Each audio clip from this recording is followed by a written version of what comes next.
எல்லாருக்கும் வணக்கம். இந்திய அரசியல் சாசனம் நம்ம தமிழ்நாட்டில் இருக்கிற எல்லாருக்குமே கொடுத்துருக்கிற உரிமையில் ரொம்ப ரொம்ப முக்கியமானது ஓட்டிங் ரைட், வாக்குரிமை. ஒரு மனுஷன் உயிரோடு இருக்கான்றதுக்கு அடையாளமாக இருக்கிறதுல அவனோட ஓட்டுரிமை ரொம்ப முக்கியம். அதனால தான் voting is not only our right but also our life. ஒரு முக்கியமான விஷயத்தை பற்றி இப்போ நான் உங்ககிட்ட ஷேர் பண்ண போகிறேன். இது நான் ஃபஸ்ட்டு கேள்விப்பட்ட உடனே எனக்கே ரொம்ப ஷாக்கிங்காக தான் இருந்தது. இப்போ நான் பேசிகிட்டு இருக்கிற இந்த நேரத்தில் தமிழ்நாட்டில் இருக்கிற நம்ம யாருக்குமே ஓட்டு போடுற உரிமையே இல்லைன்னு சொன்னால் நம்புவீங்களா? நீங்கள் உட்பட யாருக்குமே அது இல்லை. நான் பயமுறுத்துறேன்னு நினைக்காதீங்க, அதுதான் நிஜமும் கூட. கொஞ்சம் ஏமாந்தால் நம்மளை மாதிரியே இன்னும் லட்சக்கணக்கான பேருக்கும் இதே நிலைமை தான். ஓட்டு போடுற அந்த உரிமையே இல்லாத மாதிரி ஒரு நிலைமை வந்தாலும் வரலாம்.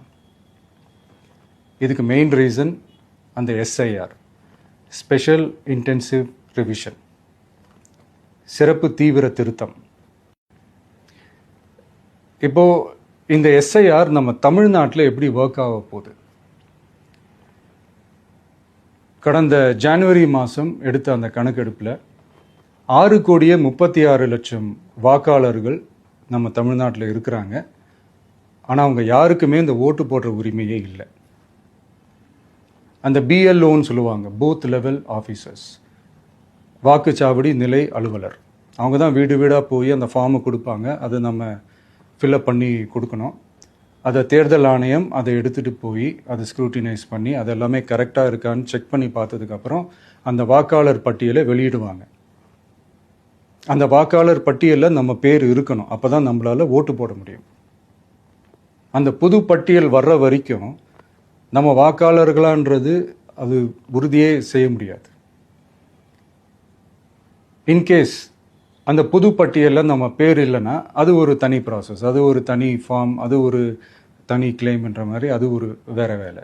ஸோ இந்த மாதிரி நிறையா சிரமங்கள் குழப்பங்கள் இருக்கிறதுனால மக்களுக்கு இது மேலே ஒரு கன்ஃபியூஷன் ஒன்று இருக்குது. இது என்ன வெரிஃபிகேஷனா இல்லை ஒரு மறைமுக ரீரெஜிஸ்ட்ரேஷனா இல்லை இது ஒரு நியூ ரெஜிஸ்ட்ரேஷன் மாதிரியே தானா அப்படின்ற மாதிரி நிறைய கன்ஃபியூஷன் இருக்குது. அவங்க செய்ய வேண்டியதெல்லாம் ஒன்று தான். இந்த மாதிரி வீடு வீடாக போய் அந்த என்யூமரேஷன் ஃபார்ம் நம்ம ஃபில்அப் பண்ணி கொடுக்கும்போது அதுக்கான அக்னாலேஜ்மெண்ட்டை அந்த பிஎல்ஓ அந்த ஆஃபீஸர்கிட்ட இருந்து நீங்கள் வாங்கிக்கணும். அது ரொம்ப ரொம்ப முக்கியம். இது நான் சொல்கிறது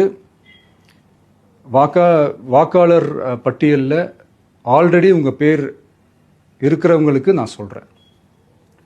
இப்போ புது வாக்காளர்கள், ஃபஸ்ட் டைம் ஓட்டர்ஸ், அவங்களுக்கு ஃபார்ம் 6ன்னு ஒன்று இருக்குது.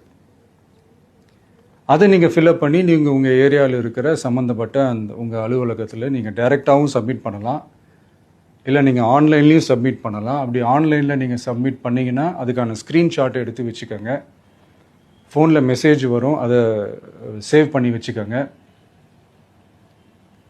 அப்ராடில் இருக்கிறவங்க கூட அந்த எஸ்ஐஆர் ஃபார்மை டவுன்லோட் பண்ணி நீங்கள் அதை ஃபில்அப் பண்ணி சப்மிட் பண்ணலாம். அதுக்கான அக்னாலேஜ்மெண்ட்டை வாங்கி வச்சுக்கோங்க. ரொம்ப முக்கியமாக உங்களோட பிஎல்ஓ அந்த ஆஃபீஸர் யாருன்னு தெரிஞ்சு வச்சுக்கோங்க. இந்த தேர்தல் ஆணையம் அந்த வெப்சைட்டில் போனீங்கன்னா அந்த பர்டிகுலர் பிஎல்ஓ ஆஃபீஸரோட ஃபோன் நம்பர் கூட நீங்கள் எடுத்து வச்சுக்கலாம். இன்கேஸ் உங்களை யாரையும் ரீச் பண்ணலை இல்லை உங்களுக்கு அந்த ஃபார்ம் கிடைக்கல அப்படின்னா நீங்கள் அவரை காண்டாக்ட் பண்ணி அந்த ஃபார்மை வாங்கி நீங்கள் ஃபில்அப் பண்ணி நீங்கள் சப்மிட் பண்ணலாம். ரொம்ப முக்கியமாக அதுக்கான அக்னாலேஜ்மெண்ட்டை வாங்கி வச்சுக்கோங்க. இது எல்லாமே சரியாக செஞ்சாலும் இந்த எஸ்ஐஆர் மேலே சில டவுட்ஸ் இருக்குது.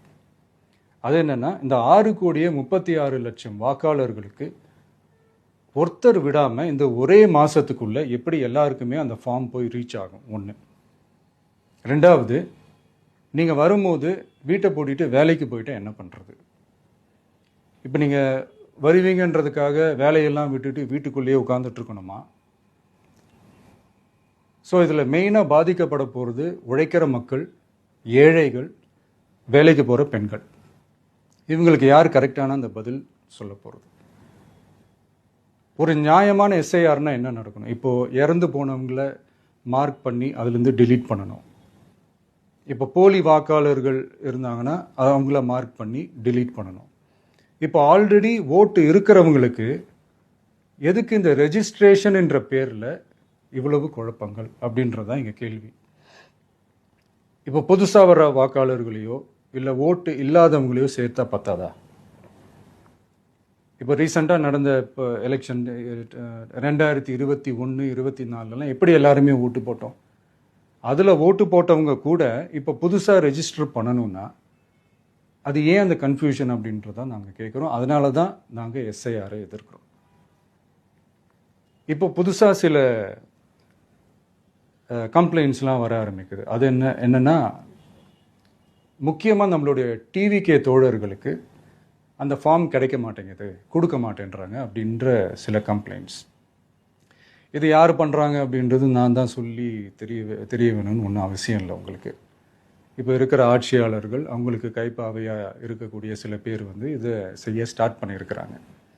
அதனால் மைடியர் வர்ச்சுவல் வாரியர்ஸ், இதை வந்து சாதாரணமாக எடுத்துக்காதீங்க. இது எல்லாருக்குமே அந்த ஃபார்ம் போய் ரீச் ஆகணும். இதில் ரொம்ப உறுதியாக இருங்க. அதையும் மீறி உங்களுக்கு அந்த ஃபார்ம் கிடைக்கலன்னா இருக்கவே இருக்கும் ஆன்லைன். தேர்தல் ஆணையம் அந்த வெப்சைட்டில் போய் அந்த ஃபார்மை டவுன்லோட் பண்ணி நீங்கள் ஃபில்அப் பண்ணி சப்மிட் பண்ணலாம். உங்கள் வீட்டில் இருக்கிறவங்களுக்கு நீங்கள் செஞ்சு கொடுங்க, பக்கத்து வீட்டில் இருக்கிறவங்களுக்கு செஞ்சு கொடுங்க, தெரிஞ்சவங்களுக்கு, தெரியாதவங்களுக்கு, பழகினவங்களுக்கு, பழகாதவங்களுக்கு எல்லாருக்குமே நீங்கள் தயவு செஞ்சு கொடுங்க. அண்ட் ரொம்ப முக்கியமாக நம்ம ஜென்சி கிட்ஸ், நம்ம ஃபஸ்ட் டைம் ஓட்டர்ஸ், நம்ம புது வாக்காளர்கள், நம்ம நண்பா நண்பிகள், அவங்க ரொம்ப கேர்ஃபுல்லாக இருக்கணும். நான் ஆல்ரெடி சொன்ன மாதிரி உங்களுக்கான ஃபார்ம், அந்த ஃபார்ம் நம்பர் 6, அதை கரெக்டான டீட்டெயில்ஸோட கரெக்டான உங்கள் டாக்குமெண்ட்ஸை வச்சு அதை சப்மிட் பண்ணுங்கள். ஏன்னா வரப்போகிற தேர்தலில் நீங்கள் தான், அந்த ஜென்சி வாக்காளர்கள் தான் மிக முக்கியமான ஒரு ஃபோர்ஸ் அப்படின்றது எல்லாருக்குமே தெரிஞ்ச ஒரு விஷயம். அதனால் உங்களை டிஸ்டர்ப் பண்ணுறதுக்கு, உங்கள் பேரை அதில் இன்க்ளூட் பண்ணாமல் செய்கிறதுக்கு என்னென்ன வேலைகள் செய்யணுமோ, என்னென்ன தில்லுமுள்ளு வேலைகள் செய்யணுமோ எல்லாமே அவங்க செய்வாங்க. இது நமக்கு எல்லா திசையிலையும் எல்லா பிரச்சனைகள் கொடுத்துட்டு தானே இருக்கிறாங்க. அது டிஃபால்ட்டாக நடந்துட்டு தான் இருக்கும், அது ஒன்றும் பண்ண முடியாது. ஸோ அந்த மாதிரி ஓட்டு போடுற விஷயத்துலேயும் அவங்க என்ன உத்தமராக மாறவா போகிறாங்க? இப்போ நான் சில மீட்டிங்ஸ்லலாம் ரிப்பீட்டடாக ஒரு விஷயம் நான் சொல்கிறேன்ல, 2 பேருக்கு நடுவில் தான் போட்டி அப்படின்ட்டு. அது மேடைக்கு மேடை அவங்க அதை ப்ரூவ் பண்ணிகிட்டு இருக்கிறாங்க. அதனால் தோழர்களே, வரப்போகிற தேர்தலில் நம்ம யாருன்னு காட்டணும், நம்ம பலம் என்னன்னு காட்டணும். அதுக்காக அந்த பலமான, அந்த பவர்ஃபுல்லான ஆயுதத்தை நம்ம கையில் எடுக்கணும். அந்த ஆயுதம் வேறு எதுவுமே இல்லை, ஓட்டு, வாக்கு, ஜனநாயகம். அது இருந்தால் தான் நம்ம அந்த வெற்றியை நோக்கியே நம்மளால் பயணிக்க முடியும். தமிழ்நாடே அந்த வாக்குச்சாவடி முன்னாடி திரண்டு நிற்கணும். அதை பார்த்துட்டு தமிழ்நாடே தமிழக வெற்றி கழகமா, இல்லை தமிழக வெற்றி கழகம் தான் தமிழ்நாடா அப்படின்ற மாதிரி இருக்கணும். வீடுன்னு ஒன்று இருந்தால் தான் ஓடு மாற்ற முடியும்னு அறிஞர் அண்ணா அவர்கள் சொல்லியிருக்கிறாங்க. அந்த மாதிரி ஓட்டுன்னு ஒன்று இருந்தால் தான் இந்த நாட்டையே காப்பாற்ற முடியும். அப்புறம் இன்னொரு முக்கியமான விஷயம், அந்த எனிமரேஷன் ஃபார்ம் நீங்கள் ஆன்லைனில் நீங்கள் ஃபில்அப் பண்ணும்போது அதில் ஒரு சில ப்ராப்ளம்ஸ் வர்றதுக்கு வாய்ப்பு இருக்குது. அது உங்களுடைய ஓட்டர் ஐடியில் இருக்கிற உங்கள் பேரும், ஆதார் கார்டில் இருக்கிற பேரும், அந்த ஸ்பெல்லிங், இனிஷியல்ஸ் எல்லாமே ஒரே மாதிரி இருந்தால் தான் அது அக்செப்ட் ஆகும், இல்லைன்னா அக்செப்ட் ஆகாது. அது கொஞ்சம் கேர்ஃபுல்லாக பண்ணுங்கள்.